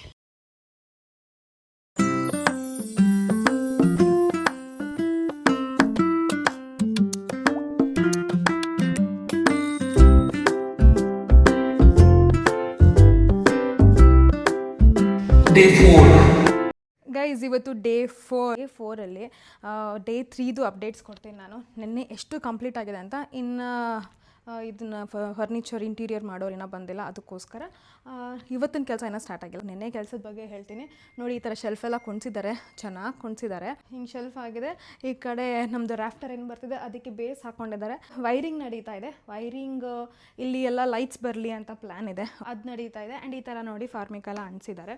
ಈ ಕಡೆ ಕೂಡ ನಾನು ಶೆಲ್ಫ್ ಮಾಡಿಸ್ಕೊಂಡಿದ್ದೀನಿ. ದ ರೀಸನ್ ಇಸ್, ಈ ಕಡೆ ಏನು ಆಸೆ ಗೊತ್ತಾ ನನಗೆ, ನಂದು ಕ್ಯೂಟ್ ಕಲೆಕ್ಷನ್ಸ್ ಇದೆಯಲ್ಲ, ಈ ಮಗ್ಸ್ ಎಲ್ಲ ಏನಿದೆ ತುಂಬ್ಕೊಂಡ್ಬಿಡ್ತಾಯಿದೆ, ನನಗೆ ಜಾಗ ಸಾಕಾಗ್ತಾ ಇಲ್ಲ. ನಾನು ಅಂದ್ಕೊಂಡೆ ಈ ಕ್ಯೂಟ್ ಕಲೆಕ್ಷನ್ಸ್ ಎಲ್ಲ ಇಲ್ಲಿ ಇಟ್ಕೊಂಡ್ರೆ ಸಖತ್ತಾಗಿರುತ್ತೆ ಅಂತ ಅಂದ್ಕೊಂಡಿದ್ದೀನಿ. ಇದಿಷ್ಟೂ ನನ್ನ ಮಗ್ಸ್ ಎಲ್ಲ ಇಟ್ಕೊಳ್ಳೋಕ್ಕೆ ಇದು ಕಂಪ್ಲೀಟ್ ವರ್ಕ್ ಆದಮೇಲೆ ನಾನು ಕಿಚನ್ ಟೂರೇ ಮಾಡಿ ತೋರಿಸ್ಬಿಡ್ತೀನಿ. ಬಟ್ ಇವಾಗ ಇಂಟೀರಿಯರ್ ಮೇಲೆ ಫೋಕಸ್ ಮಾಡೋಣ, ಬಿಕಾಸ್ ನಿಮ್ಗೊಂದು ಐಡಿಯಾ ಬರುತ್ತೆ. ನಾವು ಇದರ ಹಾಲಿಂದ ಹಿಂಗೆ ಕವರ್ ಮಾಡಿದ್ದೀನಿ. ಇವಾಗ ನೋಡಿ, ಇವಾಗ ಇಲ್ಲಿ ಕೂತ್ಕೊಂಡ್ರೆ ನನ್ನ ಕಿಚನಲ್ಲಿ ಏನು ನಡೀತಿದೆ ಅಂತ ಅಷ್ಟೊಂದು ಏನು ಗೊತ್ತೇ ಆಗೋಲ್ಲ. ಕಂಪ್ಲೀಟಾಗಿ ಕಿಚನ್ ಸಪ್ರೇಟ್ ಆಗೋಯ್ತು, ಪಾರ್ಟಿಷನ್ ಆಗೋಯ್ತು. I am so happy. ಆದರೆ ಇನ್ನೂ ಹ್ಯಾಪಿ ಆಗಂಗಿಲ್ಲ, ಯಾಕಂದರೆ ನನಗೆ ಫೈನಲ್ ಔಟ್ಪುಟ್ ಇನ್ನೂ ಬಂದಿಲ್ಲ. ಫೈನಲ್ ಔಟ್ಪುಟ್ ನಾನು ಅಂದ್ಕೊಂಡಂಗೆ ಬಂದುಬಿಟ್ರೆ ಸಾಕು. ಅವ್ರು ಹೇಳಿದ್ದಾರೆ ಕಾರ್ಪೆಂಟರ್ ನಾನು ಮಾಡ್ಕೊಡ್ತೀನಿ ತಲೆ ಕೆಡ್ಸ್ಕೊಬೇಡಿ ಅಂತ, ಅವ್ರನ್ನೇ ನಂಬಿದ್ದೀವಿ. ಆ್ಯಂಡ್ ಒಳಗಡೆದೆಲ್ಲ ಇನ್ನೂ ಕೆಲಸ ಏನೂ ಆಗಿಲ್ಲ, ಎಲ್ಲ ಎಷ್ಟೇ ತೋರಿಸಿದೆ ಅಷ್ಟೇ ಆಗಿರೋದು. ಇದನ್ನು ಮಾಡಿದ್ದಾರೆ. ಆ್ಯಂಡ್ ಒಳಗಡೆ ರ್ಯಾಕ್ ಏನು ಹೇಳಿದೆ ಆ ರ್ಯಾಕ್ ಇನ್ನೂ ಆಚೆಗಡೆ ನಿಂತ್ಕೊಂಡು ಸ್ಟೆಪ್ ಮಾಡ್ಕೊಂಡಿದ್ದಾರೆ ಅಷ್ಟೇ, ಇನ್ನೂ ಫಿಟ್ಟಿಂಗ್ ಆಗಿಲ್ಲ. ಅದಾದಮೇಲೆ ಅದನ್ನು ತೋರಿಸಿ. ಡೇ 3ಗೆ ಇಷ್ಟು ಕೆಲಸಗಳಾಗಿದೆ. ಓಕೆ, ಇವತ್ತು ಆಲ್ರೆಡಿ ಡೇ 4. ಅವ್ರು ಹೇಳಿದ ಪ್ರಕಾರ ಇವತ್ತು ಮುಗಿಸ್ಬೇಕು, ಬಟ್ ಇನ್ನೂ ಮುಗಿಸಿಲ್ಲ. ನಂಗೆ ಅದೊಂದು ಯೋಚನೆ ಆಗಿದೆ. ಬಿಕಾಸ್ ಮನೆಯೆಲ್ಲ ಗಲೀಜಾಗಿಬಿಟ್ಟಿದೆ ಗೈಸ್, ತಿನ್ನೋಕ್ಕೂ ಜಾಗ ಇಲ್ಲ. ಬಿಕಾಸ್ ಅವ್ರು ಯಾವಾಗಲೂ ಇಲ್ಲೇ ಬಂದು ಕೆಲಸ ಮಾಡ್ತಾ ಇದ್ದಾರಾ, ಒಂದು ರೀಹೀಟ್ ಮಾಡ್ಕೊಳ್ಳೋಕ್ಕೂ ನನಗೆ ಅಡುಗೆ ಮನೇಲಿ ಜಾಗ ಇಲ್ಲ. ಇಲ್ಲೆಲ್ಲ ಫುಲ್ ನಿಂತ್ಕೊಂಡಿರ್ತಾರೆ. ನನಗೆ ಆಮೇಲೆ ಧೂಳು, ಸಣ್ಣ ಸಣ್ಣ ಫೈನ್ ಡಸ್ಟು, ಇಲ್ಲಿ ತಿನ್ನೋಕ್ಕಾಗ್ತಿಲ್ಲ. ಹೊರಗಡೆ ತಿಂದು 80 ಡೇಸ್ ಚಾಲೆಂಜ್ ಬೇರೆ ಸ್ಟಾರ್ಟ್ ಮಾಡಿಬಿಟ್ಟಿದ್ದೀನಲ್ವಾ ವೆಯ್ಟ್ ಲಾಸ್ದು. ಆ ಚಾಲೆಂಜಲ್ಲಿ ನಂಗೆ ಆಲ್ಮೋಸ್ಟ್ ಒಂದು ವಾರ ಇವರೇ ಕಿತ್ಕೊಂಡ್ಬಿಟ್ರು. ಬರೀ ಹೊರಗಡೆ ತಿಂತಾರೆ ಎಂಥ ವೆಯ್ಟ್ ಲಾಸ್ ಆಗುತ್ತೆ. ಆ್ಯಂಡ್ ವರ್ಕೌಟ್ ಮಾಡೋಕ್ಕೂ ಜಾಗ ಇಲ್ಲ, ಬಿಕಾಸ್ ಸೋಫಾ ಎಲ್ಲ ಇಲ್ಲಿ ಸ್ಪ್ರೆಡ್ ಮಾಡಿಬಿಡ್ತಾಯಿದ್ರು. ಬಟ್ ಸೋಫಾ ಮೇಲೂ ನನಗೀಗ ಹೊಸ ಐಡಿಯಾ ಬಂದಿದೆ. We will be doing a sofa make over as well. So ಇಲ್ಲಿ ನೋಡಿ ಸೋಫಾನ ಚೇಂಜ್ ಮಾಡಿಬಿಟ್ಟಿದ್ದೀನಿ. ಈ ಥರ ಉದ್ದಕ್ಕೆ 5 ಸೀಟರ್ ಸೋಫಾ. ಆ್ಯಂಡ್ ಇಲ್ಲಿ ಸಿಂಗಲ್ 3 ಸೀಟರ್ ಥರ ಒಂಥರ ಬೆಡ್ ಕಾಮ್, ಅದೇ ಕಾಟ್ ಕಾಮ್ ಸೋಫಾ ಬರುತ್ತಲ್ಲ, ಆ ಥರ ಪ್ಲ್ಯಾನ್ ಇದೆ. ಇದನ್ನು ಸುಮ್ಮನೆ ನಾನು ಅರೇಂಜ್ ಮಾಡಿದೆ ಬಿಕಾಸ್ ಅಲ್ಲಿ ಧೂಳು ಮಾಡ್ತಾಯಿದ್ರು ಅಂತ. ಬಟ್ ತುಂಬ ಚೆನ್ನಾಗಿ ಕಾಣಿಸಿ ನನ್ನ ಹಾಲ್ ತುಂಬ ಸ್ಪೇಷಿಯಸ್ ಆಗಿಬಿಟ್ಟಿದೆ. ಅದು ನಂಗೆ ತುಂಬ ಖುಷಿ ಆಯಿತು. ಅದಕ್ಕೋಸ್ಕರ ಆ ಸೋಫಾನು ಮೇಕ್ ಓವರ್ ಮಾಡಿಬಿಡೋಣ ಅಂತ ಡಿಸೈಡ್ ಮಾಡಿದ್ದೀವಿ. Let's see. ಬಟ್ ಫಸ್ಟ್ ಈ ಇಂಟೀರಿಯರ್ ಕೆಲಸ ಮುಗಿಲಿ, ಇದು ಮುಗಿಸಿ ಅವ್ರು ಆಚೆ ಹೋದರೆ ಸಾಕು ಅಂತ ಕಾಯ್ತಾ ಇದ್ದೀನಿ ನಾನು. ಬಿಕಾಸ್ ಮನೇಲಿ ಎಲ್ಲೂ ಜಾಗ ಇಲ್ಲ. 2 ರೂಮಲ್ಲೂ ಕೆಲಸ ನಡೀತಾ ಇದೆ, ಆಮೇಲೆ ಕಿಚನಲ್ಲೂ ಕೆಲಸ ನಡೀತಾ ಇದೆ. ಮನೆ ಪೂರ್ತಿ ಅವರೇ ಸ್ಪ್ರೆಡ್ ಆಗಿರೋದ್ರಿಂದ ನನ್ನ ಕೆಲಸಗಳು, ಪರ್ಸ್ನಲ್ ಕೆಲಸಗಳು ಹಾಳಾಗ್ತಾಯಿದೆ, ನನ್ನ ಊಟ ತಿಂಡಿಗಳು ಹಾಳಾಗ್ತಾಯಿದೆ, ನನ್ನ ರೂಟೀನ್ ಹಾಳಾಗ್ತಾಯಿದೆ, ಏನೂ ಮಾಡೋಕ್ಕಾಗ್ತಾಯಿಲ್ಲ. ತುಂಬ ಹಿಂಸೆ ಆಗ್ತಾಯಿದೆ. ಆ್ಯಂಡ್ ನನ್ನ ಮಗಳು ಪಾಪ ಧೂಳಲ್ಲೇ ಇದ್ದಾಳೆ, ಅದು ಬೇರೆ ಫುಲ್ ಹಿಂಸೆ ಆಗ್ತಿದೆ. ಫಸ್ಟು ಅವ್ರು ಮುಗಿಸಿದ್ರೆ ಸಾಕು ಅಂತ ಕಾಯ್ತಾ ಇದ್ದೀನಿ. ನೆಕ್ಸ್ಟು ನಾವು ಡೇ 4 ಅಪ್ಡೇಟ್ಸ್ನ ಆದರೆ ಇವತ್ತು ರಾತ್ರಿನೇ ಕೊಟ್ಬಿಡ್ತೀನಿ. ಇವರೆಲ್ಲ ಹೋದ್ಮೇಲೆ ಏನು ಗೊತ್ತಾ, ಕ್ಲೀನ್ ಮಾಡ್ತೀವಿ. ಕ್ಲೀನ್ ಮಾಡಿದ್ಮೇಲೆ ಸುಸ್ತಾಗ್ಬಿಡ್ತೀನಿ, ಆವಾಗ ಅಪ್ಡೇಟ್ ಕೊಡೋಕ್ಕೆ ಆಗ್ತಾಯಿಲ್ಲ. ಇವತ್ತು ಟ್ರೈ ಮಾಡ್ತೀನಿ, ರಾತ್ರಿನೇ ಅಪ್ಡೇಟ್ ಕೊಡೋಕ್ಕೆ ಟ್ರೈ ಮಾಡ್ತೀನಿ. ಡೇ 5 ಗೈಸ್, ಇವತ್ತು ಡೇ 5. ಡೇ 4ಅಲ್ಲಿ ತೋರ್ಸೋಕ್ಕೆ ಅಂಥದ್ದೇನೂ ಇರಲಿಲ್ಲ, ಬಿಕಾಸ್ ಜಸ್ಟ್ ಫಾರ್ಮಿಕಾ ಅಂಟಿಸಿರೋದು ಅಷ್ಟೇ. ಡೇ 4ಅಲ್ಲಿ ಏನೂ ನಾನು ತೋರ್ಸೋಕ್ಕಾಗಿಲ್ಲ ಜಾಸ್ತಿ. ಬಟ್ ಗೈಸ್, ಇವಾಗ ನನ್ನದು ಮೋಸ್ಟ್ ಅವೈಟೆಡ್ ರಾಫ್ಟರ್ ಪಾರ್ಟ್ ಇವಾಗ ಬರ್ತಾಯಿದೆ. ಇದೇ ಎಲಿಗೆನ್ಸ್ ಕೊಡೋಕ್ಕೆ ಅಂತ ನಾನು ತುಂಬ ಯೋಚನೆ ಮಾಡಿ ತರಿಸಿರೋ ಅಂಥ ಐಟಮು. ಇದೇ ಫೈನಲ್ ಟಚ್ಚಲ್ಲಿ ಮೇನಾಗಿ ನಮ್ಮ ಹಾಲ್ಗೆ ಒಂದು ಲುಕ್ ಅನ್ನೋದು, ಒಂದು ಎಲಿಗೆನ್ಸ್, ಒಂದು ಎಸ್ಥೆಟಿಕ್ ವ್ಯೂ ಕೊಡೋದೆ ಅದು. ಇದನ್ನು ಒಂದು ಡಿಫ್ರೆಂಟಾಗಿ ಪ್ಲ್ಯಾನ್ ಮಾಡಿದ್ವಿ. ಫುಲ್ ಔಟ್ಪುಟ್ ಬಂದಾಗ ಹೇಳ್ತೀನಿ. ಡೇ 5ಅಲ್ಲಿ ಏನೇನಾಗಿದೆ ಅಂತ ಹೇಳಿದ್ರೆ, ಇವಾಗ ರಾಫ್ಟರ್ ವರ್ಕ್ ನಡೀತಾ ಇದೆ. ಆಚೆಗಡೆನೂ ಫುಲ್ಲು ಇಲ್ಲೆಲ್ಲ ಎಷ್ಟೊಂದಿದೆ ನೋಡಿ, ತೋರಿಸ್ತೀನಿ ಬನ್ನಿ. ಇಲ್ಲಿ ನೋಡಿ, ಇದು ದೊಡ್ಡ ರಾಫ್ಟರು, ಅಗಲ ಇರುತ್ತೆ. ಒಂದು 2 ಇಂಚ್ ಇರೋಂಥ ರಾಫ್ಟರು. ಇದು ಇಲ್ಲಿ ನೋಡಿ ಡಿಫ್ರೆನ್ಸ್ ಇಲ್ಲೇ ತೋರಿಸ್ತೀನಿ. ಇಲ್ಲಿ ದೊಡ್ಡದು ಒಂದು 2 ಇಂಚ್ ಇರೋ ಅಂಥದ್ದು, ಇದು ಸಣ್ಣ ಸಣ್ಣ ರಾಫ್ಟರು. ಇದರ ಮಧ್ಯದಲ್ಲಿ ಆಟೋಮೆಟಿಕ್ಕಾಗಿ ಗೋಲ್ಡ್ ಲೈನ್ಸ್ ಇದೆ. ಇದರಲ್ಲಿ ನಾವೇ ಲೈಟ್ಸ್ ಹಾಕ್ಸ್ತೀವಿ. ಅದಕ್ಕೆ ದೊಡ್ಡದು ಮತ್ತು ಚಿಕ್ಕದು ಕಾಂಬಿನೇಷನಲ್ಲಿ ನಾವು ತೊಗೋತಾ ಇದ್ದೀವಿ. ಆ್ಯಂಡ್ ತೊಗೊಂಡಾಗೋಗಿದೆ, ತಂದಿದ್ದೀವಿ. ಕಾಸ್ಟು ಎಲ್ಲ ಫೈನಲ್ ಕುತ್ಕೊಂಡು ಹೇಳ್ತೀನಿ. ಇವಾಗ ಫಸ್ಟು ನಾವು ಫಿನಿಶಿಂಗ್ ನೋಡೋಣ. ಅದಾದಮೇಲೆ ಫೈನಲ್ ಕ್ಯಾಲ್ಕುಲೇಷನ್ ಕೊಡ್ತೀನಿ, ಯಾವುದಕ್ಕೆ ಎಷ್ಟೆಷ್ಟು ಏನೇನಾಯಿತು, ಆ್ಯಕ್ಚುಲಾಗಿ ಪ್ರೈಸಿಂಗ್ ಯಾವ ಥರ ಡಿವೈಡ್ ಆಯಿತು, ಏನು ಎತ್ತ ಅಂತ ಎಲ್ಲ ನಾನು ಕಂಪ್ಲೀಟಾಗಿ ಫೈನಲಲ್ಲಿ ಹೇಳ್ತೀನಿ. ಈಗ ಸದ್ಯಕ್ಕೆ ರಾಫ್ಟರ್ ನೋಡಿದ್ರಿ ಅಲ್ವಾ, ರಾಫ್ಟರ್ ನೋಡೋಕೆ ತುಂಬ ಚೆನ್ನಾಗಿದೆ, ಫೀಲ್ ಕೂಡ ಚೆನ್ನಾಗಿದೆ. ಒಂದು ಸತಿ ಇನ್ಸ್ಟಾಲ್ ಆದಮೇಲೆ ಹೇಗೆ ಕಾಣುತ್ತೆ ಅನ್ನೋದನ್ನ ನಾನು ಕಂಪ್ಲೀಟಾಗಿ ತೋರಿಸ್ತೀನಿ. ಸದ್ಯಕ್ಕೆ ರಾಫ್ಟರ್ ವರ್ಕ್ ಇಲ್ಲಿದೆ ಗೈಸ್. ಇಲ್ಲಿ ನಾನು ಕಷ್ಟಪಟ್ಟು ಎಲ್ಲ ಮಾಡ್ತಾ ಇದ್ದಾರೆ. ಇಲ್ಲ ಮತ್ತೆ ನೋಡಿ, ಬೀನ್ ಬ್ಯಾಗ್ ಮೇಲೆ ಆರಾಮಾಗಿ ಮಲ್ಕೊಳ್ಳೋದು, ರೆಡಿ ಆಗಿಬಿಡೋದು, ಮೇಕಪ್ ಮಾಡ್ಕೊಂಡ್ಬಿಡೋದು, ಬೀನ್ ಬ್ಯಾಗ್ ಮೇಲೆ ಮಲ್ಕೊಬಿಡೋದು ಅಷ್ಟೇ. ಅದು ಕೆಲಸ ನಡೀತಿರೋದು ಅಲ್ಲಿ. ಇವ್ರ ಆ್ಯಂಗಲ್ ಈ ಕಡೆಗೆ ವ್ಯೂ, ಈಚೆಗಡೆ ವ್ಯೂ ನೋಡ್ತಾ ಇರ್ತಾರೆ. ಆಮೇಲೆ ಹೇಳೋದು ನಾನೇ ಎಲ್ಲ ಕೆಲಸ ಮಾಡಿಸ್ದೆ ಅಮ್ಮ ಅಂತ. ಆ ಥರ ಅರ್ಥ ಮಾಡ್ಕೊಳ್ಳಿ ನನ್ನ ಕಷ್ಟ ಎಷ್ಟಿದೆ ಅಂತ. ಈ ಕಡೆ ನಮ್ಮ ಮಾವ ಓಡೋಗ್ಬಿಟ್ರು, ಫೋನ್ ಹಿಡ್ಕೊಂಡು ಕೂತಿದ್ರು, ಅವರು ಓಡೋಗ್ಬಿಟ್ರು, ನನ್ನ ಹಸ್ಬೆಂಡು ಓಡೋಗ್ಬಿಟ್ರು. ಇವ್ರು ನೋಡಿ ಎಷ್ಟು ಡೀಸೆಂಟಾಗಿ ಹಿಂಗೆ ಕೂತಿರೋದು. ನೀವು ಕೇಳ್ತೀರಾ ನಿಮ್ಮ ಮತ್ತೆ ಎಷ್ಟು ಇನ್ನೋಸೆಂಟ್ ಅಂತ, ನಂಬೇಡಿ. ಸೈಲೆಂಟಾಗಿರೋರನ್ನ ಯಾವತ್ತೂ ನಂಬೇಡಿ. ಗೊತ್ತಾಯ್ತಾ? ಫಿನಿಶಿಂಗ್ ಬಂದಿದೆ. ಫುಲ್ ರಾಫ್ಟರ್ಸ್ ಎಲ್ಲ ಇನ್ಸ್ಟಾಲ್ ಆಗಿದೆ. ಇಲ್ಲಿ ಯಾವ ಥರ ಪ್ಲ್ಯಾನ್ ಮಾಡಿದ್ದೀವಿ ಅಂತ ಹೇಳಿದ್ರೆ, ಲೈಟಿಂಗ್ಸ್ ಒಂದು ಕಡೆ ಆ್ಯಂಡ್ ಗೋಲ್ಡನ್ ಲೈನ್ಸ್ ಒಂದು ಕಡೆ. ಈ ಥರ ಗೋಲ್ಡ್ ಏನು ಪೇಂಟ್ ಮಾಡಿದ್ದಾರೆ, ಇಲ್ಲಿ ಸಣ್ಣ ರಾಫ್ಟರ್ಸ್ ಹಾಕಿದ್ದೀವಿ.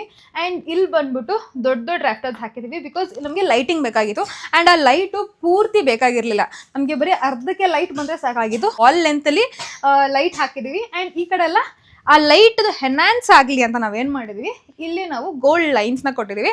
ಆ್ಯಂಡ್ ಈ ಪ್ಲ್ಯಾನ್ ಬಂದ್ಬಿಟ್ಟು ನಾನು ನನ್ನ ಹಸ್ಬೆಂಡು ಡೀಪಾಗಿ ಡಿಸ್ಕಸ್ ಮಾಡಿ ನಾವು ಐಡಿಯಾ ಕೊಟ್ಟಿರೋದು. ಯಾವುದೇ ರೀತಿಯಾದ ಆರ್ಕಿಟೆಕ್ಟ್ ಹೆಲ್ಪ್ ತೊಗೊಳ್ದೇನೆ ನಾವು ಪ್ಲ್ಯಾನ್ ಮಾಡಿ ಐಡಿಯಾದಿಂದ ಬಂದಿರೋದು. ನನ್ನ ಹಸ್ಬೆಂಡ್ ಹಿಂಗೆ ಬೇಕು ಅಂತ.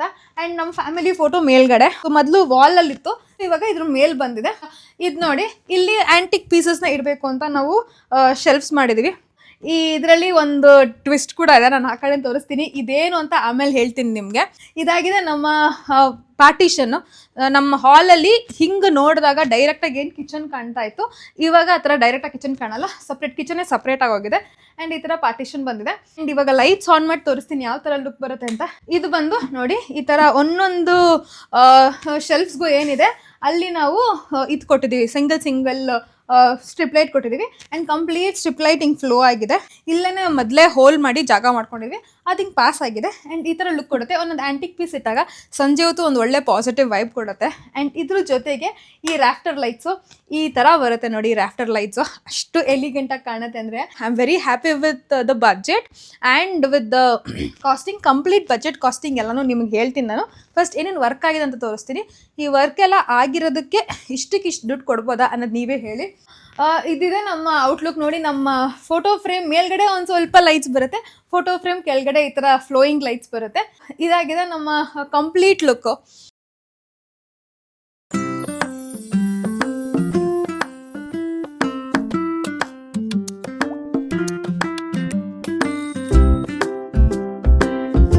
ಗೈಸ್ ಇದೊಂದು ನಾನು ಹೇಳಿದ್ನಲ್ಲ ರ್ಯಾಕ್ ಬೇಕು ಅಂತ, ಕಂಪ್ಲೀಟ್ ಆಗಿ ಶೆಲ್ಫ್ ಮಾಡಿದ್ದೀನಿ. ಇಲ್ಲಿ ಇದೊಂದು ಗೋಲ್ಡನ್ ಹುಕ್ ಕೊಟ್ಟು ಈ ತರ ಒಂದು ಕಬೋರ್ಡ್ ಮಾಡಿಸಿದ್ದೀನಿ. ಇಲ್ಲಿ ನೋಡಿ, ಇಲ್ಲಿ ಫಾರ್ಮಿಕ್ ಅವ್ರು ಖಾಲಿ ಆಗೋಗಿತ್ತು ಅಂದ್ಬಿಟ್ಟು ಈ ಕಲರ್ ಹಾಕ್ಬಿಟ್ಟಿದ್ದಾರೆ.